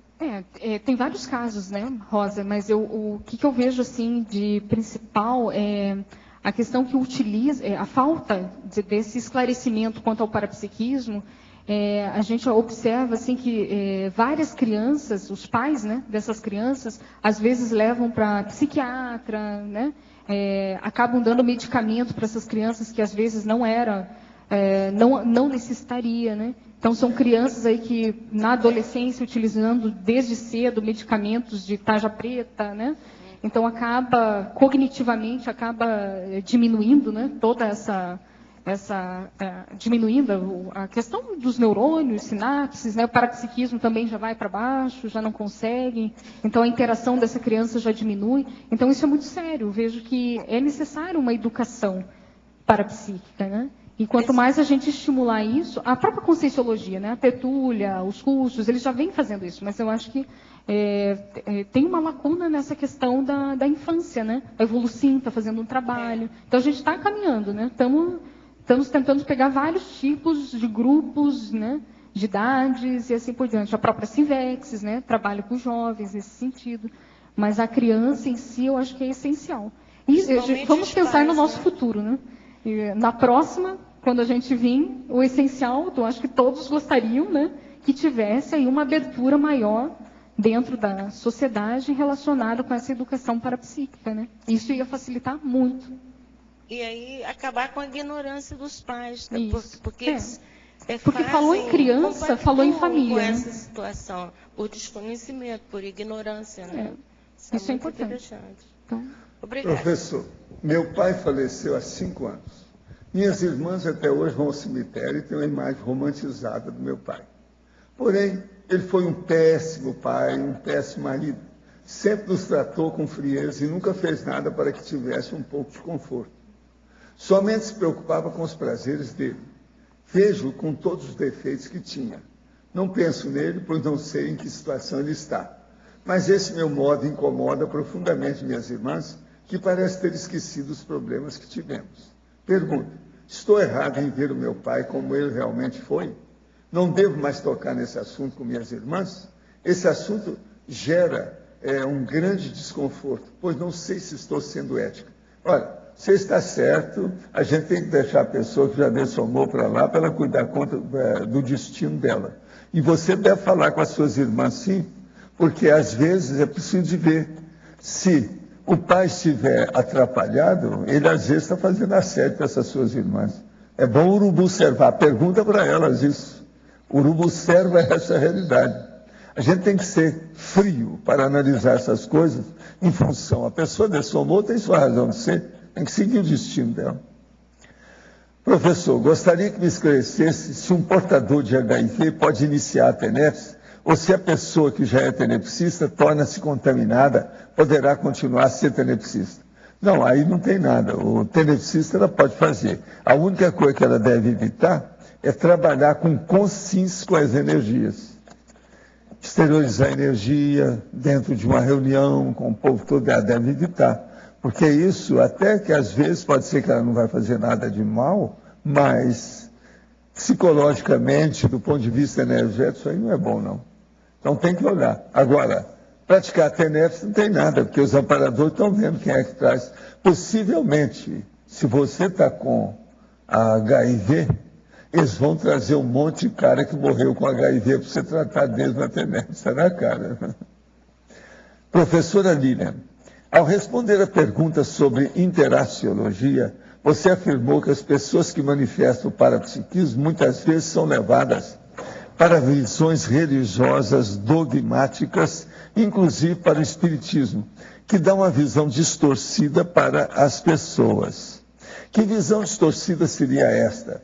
Isso não depende do nível da casa espírita? Qual a visão correta na sua ótica? Pergunto isso, pois ainda não tive oportunidade de fazer nenhum curso específico sobre o assunto. O que eu vejo que, independente da casa espírita, o espiritismo é uma religião. Então, segue, sim, preceitos, valores religiosos, dogmáticos, e tem guia cego. Enfim, o que eu já observei? Eu tenho pouca experiência, mas o que eu observei dos ensinamentos que eles dão para criança e, enfim, adultos, é que eles, na verdade, não há um ensinamento que nem assim de uma defesa energética, de uma interação mais crítica dos paracontatos, né? A interação daquele indivíduo, daquela consciência com a consciex. Então, é uma forma mais passiva de trabalhar com o parapsiquismo. Então, tem até um caso, mas foi numa questão de uma adulta, né? Que ela era médium, e quando ela se sentia mal nas sessões de doação de energia, de passe, ela mentalizava uma cor. E, segundo ela relatou para mim, ela falava que melhorava. E eu achei aquilo muito interessante, porque você olhava, e teve um dia que ela chegou a vir aqui em Foz do Iguaçu, e ela foi na nossa casa, e ela falou, não, estou me sentindo mal, vou ver a cor dourada. Aí eu olhei para ela e tinha consciex do lado dela, e a consciex ficou, e a cor dourada tá e daí, né?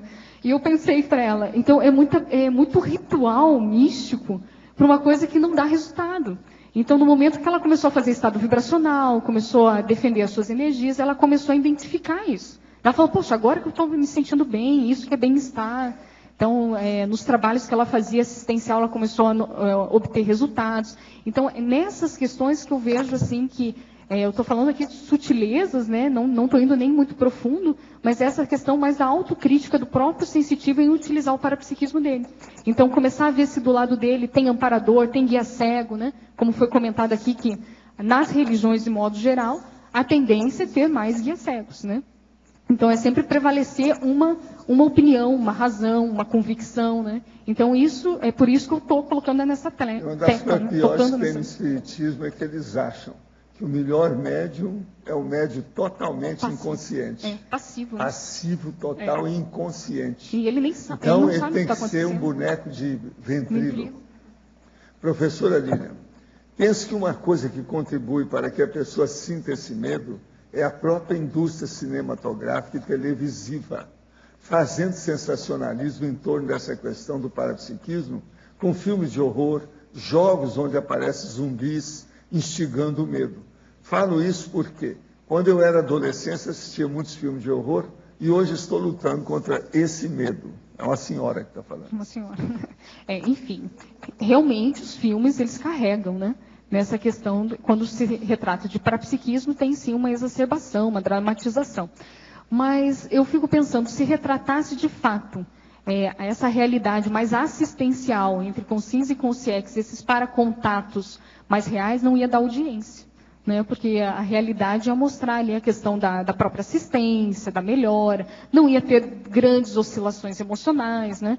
Então, eu vejo assim que é importante a gente manter essa autocrítica, é importante sim ver esses filmes, não vejo que tenha nada de assim, grandes erros, é importante você ver a situação, mas é importante você racionalizar em cima dessa exacerbação emocional que o filme traz.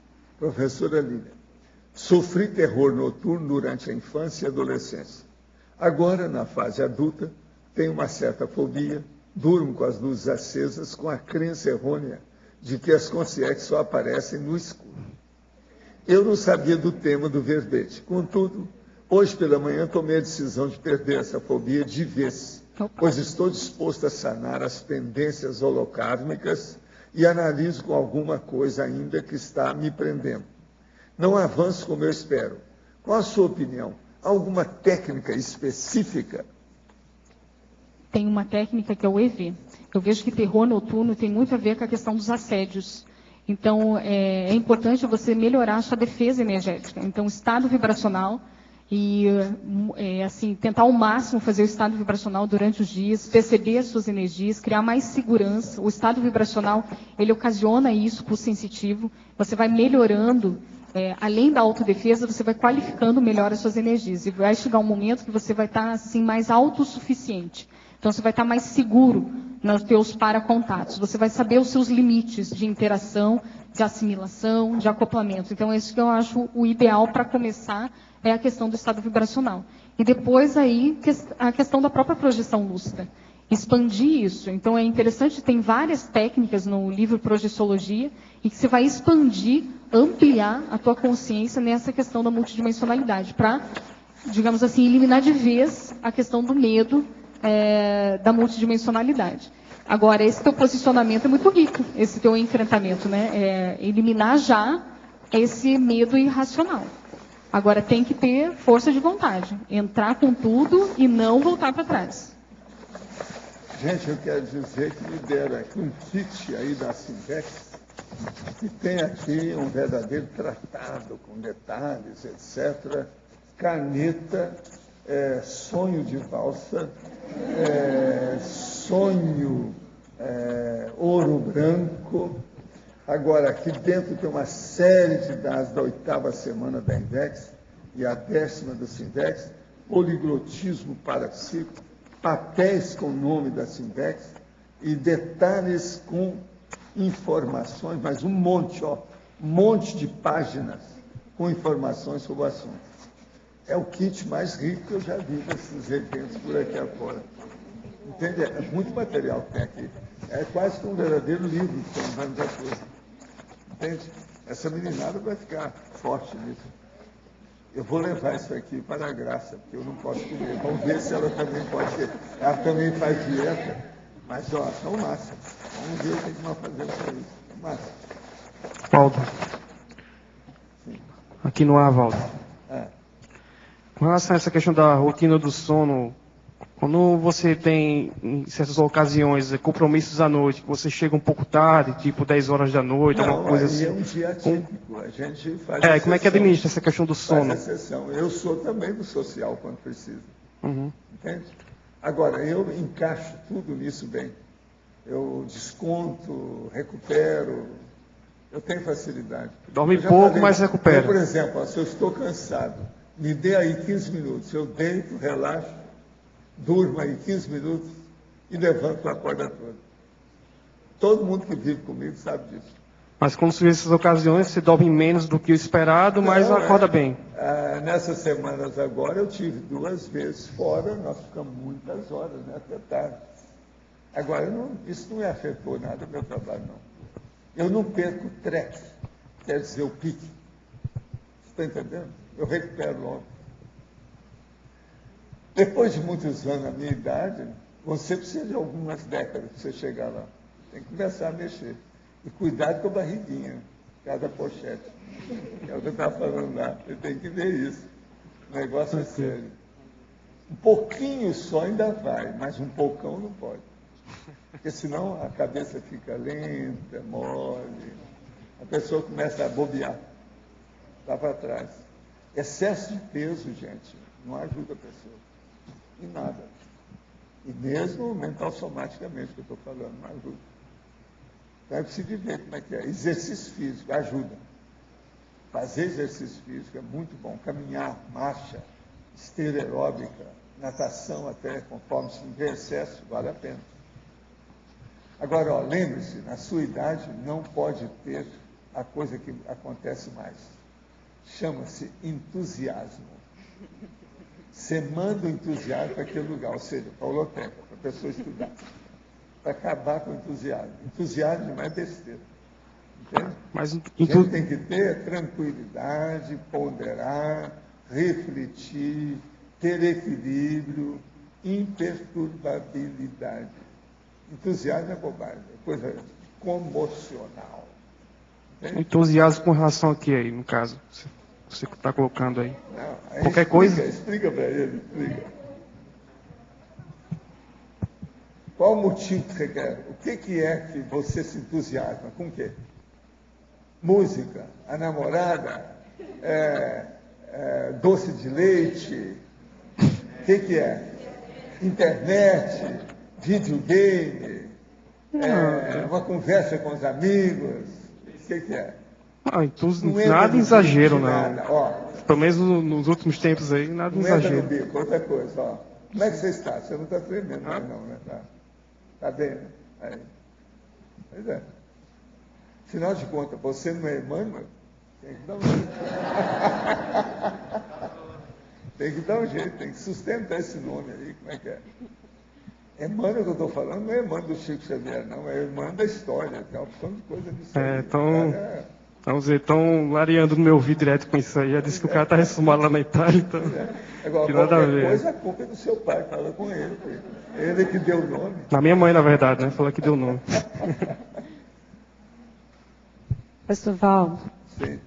Eu queria saber, ali no dicionário, na coerenciologia, a terceira linha, no finalzinho ali, é significativo considerar que a auto-organização disciplinada da consciência lúcida ultrapassa aquela parte. A patologia do transtorno obsessivo compulsivo, que é o toque. Pois é. Entende? Então a pessoa, tudo tem que ver isso. Por exemplo, tem gente que vê que eu sou tão organizado que acha assim, o Valdo deve sofrer do toque. Eles não têm ideia de nada disso. O toque é uma coisa que a pessoa sofre com aquilo. Aquilo, ela está escravizada ao processo. Eu não tenho nada disso. Eu não sofro com essas coisas. Você está entendendo? Então, é uma análise totalmente errada. Agora, eu, às vezes, tenho mais organização que o cara que tem o maior toque da paróquia. Entende? Mas eu não sofro com isso. Isso é o meu jeitão. Eu criei a vida desse jeito. É o meu estilo. Entende? O estilo é a pessoa. Com o tempo, ela cria isso tudo.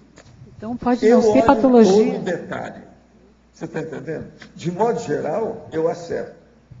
De modo geral. Isso não quer dizer que eu acerto sempre. Errar é muito importante. Se não houvesse o erro, ninguém evoluiria. Nós temos que ter o erro para a pessoa aprender a acertar. Você está entendendo? Então, parte desse princípio. Errar é inevitável, faz parte da evolução. Agora, nós não podemos temar no erro, ficar com ele, achar que fazer a glória do erro. Não, tem que ser a glória do acerto. Senão não vai. Aí é que é a diferença. Agora, a auto-organização é para o acerto. Aí é que muda. Não é patologia. É um processo homeostático. Então, é um problema de equilíbrio. Saúde. No processo, por exemplo, assim, parapsíquico, desde a antiguidade, eles chamam que isso é a para-saúde, a super-saúde, é a saúde extra. Você está entendendo? A pessoa fica além daquilo. Agora, eu penso que isso tudo é que me ajuda a ter essa disposição com 80 anos. E a maioria do povo que chega aqui, principalmente as senhoras, com 80 anos, elas têm certa dificuldade. O processo ficam trôpegas, têm dificuldade de andar mais apressado, cai à toa. Outra coisa, a elaboração mental é mais brade. Isso tudo tem.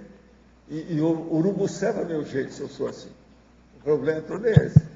Agora, eu sei, eu já falei aí, eu tenho macrossoma. Quer dizer, então, que eu já era organizado antes dessa vida, porque senão não teria o macrossoma. Eles não vão dar um macrossoma, que é o meu caso, que não é para baixo, mas é para cima. Eles não iam dar para uma pessoa desorganizada, porque senão sabia que aquilo não ia funcionar. Eles não dão ponto sem nó. Eles não atravessam o negócio com excesso, eles não vão fazer excesso. Outra coisa. Nenhum serenão ou consciente do maxi-mecanismo multidimensional tem peças, mini peças lúcidas do maxi-mecanismo favoritas. Eles não têm disso. Eles têm justiça, eles têm equilíbrio, eles têm cosmoética. Eles não vão estabelecer determinada pessoa como favorito deles. Não existe isso. Então, isso é o para-direito aplicado em tudo. A turma custa entender isso. Então não fica pensando que eu, você, ou ela, ou ele sejam favoritos do Marx Mecanismo. Não. Você tem que apresentar serviço. Vão ver a ficha é que manda. Então, se nós começarmos a entender isso, a gente caminha mais depressa. Você entendeu, né? O nível dessa história. É a qualificação do que nós queremos, dos nossos objetivos, daquilo que a gente faz. Vamos qualificar isso aí do ponto de vista evolutivo. Professora Lilian.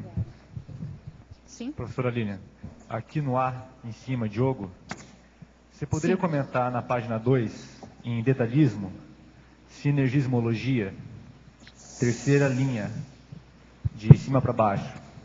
O sinergismo da flexibilidade mental, ajudando na superação da faúra perante consciências. Aqui eu coloquei no sentido da Consim espectrofóbica, ela não tem essa flexibilidade mental.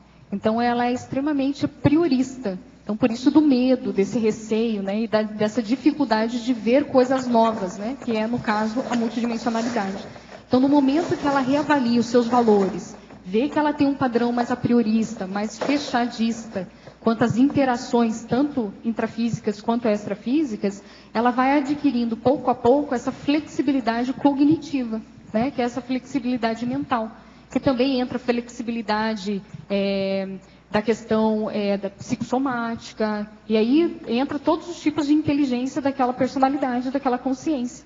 Então, essa flexibilidade, ela já denota um aumento desse abertismo da consciência. E aí é o começo de uma superação para essa espectrofobia.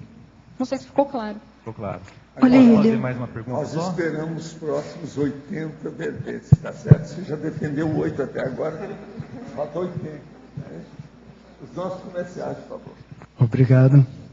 Hoje tivemos 101 assinaturas no livro de presença, 15 perguntas presenciais e 12 perguntas online. Temos hoje os recados da Ana sobre o censo de parafiliação, a Milena sobre o curso ginossomática, o Pedro sobre ectoplasmia, a Sandra sobre o curso Fundamentos da Conviviologia e a Eliana sobre o curso Completismo Verbetográfico.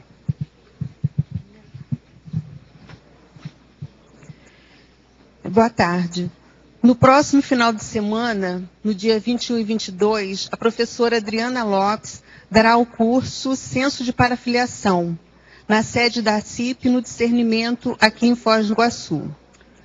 Esse curso é prático e por meio de debates e práticas energéticas, o objetivo é auxiliar na ampliação da lucidez do vínculo pessoal com os amparadores de função e das posturas pessoais que intensificam essa conexão. Para mais informações, ligue para o telefone 2102-1421 ou pelo e-mail acip@acip.com. As inscrições estão sendo feitas lá na sede da CIP, no Discernimento. Esperamos vocês. Obrigado. Olá, boa tarde a todos. Gostaria de convidá-los para o curso Proexis Ginossomática, que ocorrerá aqui em Foz do Iguaçu nos dias 4 e 5 de agosto. Alguns temas que serão debatidos, alguns deles são sobre menopausa evolutiva. Quem vai falar sobre esse assunto é a professora Marina Tomás. Sobre as especificidades do parapsiquismo ginossomático, com a professora Lilian Zolé. Sobre antimaternidade sadia, com a professora Cristiane Ferraro. Finanças e Proexis, com a professora Ana Paula Firmato. Então, são alguns dos temas que serão abordados no curso. Para quem tiver interesse em conhecer a programação completa, pode acessar no site www.apexinternacional.org. E as inscrições estão sendo realizadas aqui na recepção do CAEC. Obrigada. Boa tarde a todos. O Colégio Invisível da Conviviologia e o CAEC convidam para o curso Fundamentos da Conviviologia, que irá ocorrer nos dias 24, 25 e 26 de agosto. Nós chamamos a atenção para o debate que irá ocorrer durante esse curso sobre o campo bioenergético, que também vai ocorrer, que vai tratar da paraconviviologia e da conviviologia. Então, para quem quer ver com o CIEX, ou para quem quer superar o medo de ver com o CIEX, vale a pena participar desse campo bioenergético, que a ideia é justamente fazer o contato maior com os amparadores e com os assistidos. Então, para quem tiver interesse, as inscrições estão abertas na recepção do CIEC ou pelo telefone 45 3525 2652. Obrigada. Boa tarde. Gostaria de chamar a atenção dos tertulianos e os teletertulianos de todo o Brasil, em especial da região sul. Faremos em Curitiba o curso Técnica da Ectoplasmia Assistencial com o professor Frederico Gunning, nos dias 4 e 5 de agosto, no Hotel Golden Tulip Santa Felicidade. Interessados, entrar em contato com o IPC Curitiba pelo telefone 41 3233 5736. Repetindo, 41 3233 5736. Obrigado. Boa tarde. Se você já fez o programa Verbetografia e ainda não apresentou o seu primeiro verbete, então a dinâmica Completismo Verbetográfico é para você. Trata-se de uma dinâmica nova que vai começar nesta sexta-feira, 20 de julho, à tarde, período da tarde, aqui no CAEC, que é um campo de escrita específico para a redação do seu verbete. Então estarão presentes professores do programa Verbetografia que estarão apoiando, auxiliando o trabalho. Então a gente convida você a ser completista com o seu verbete, a fazer autoinclusão verbetográfica e vir conhecer esse novo campo de escrita. Se você também já publicou um verbete e está lá assim um pouquinho parado com o segundo, também venha para essa dinâmica e com certeza você estará novamente em breve aqui na cadeira dos verbetógrafos. Obrigada. Para amanhã teremos o verbete Assistência Geológica. A especialidade é Intrafisicologia, de autoria da professora Juliana Costa. Obrigado pela sua presença e até amanhã.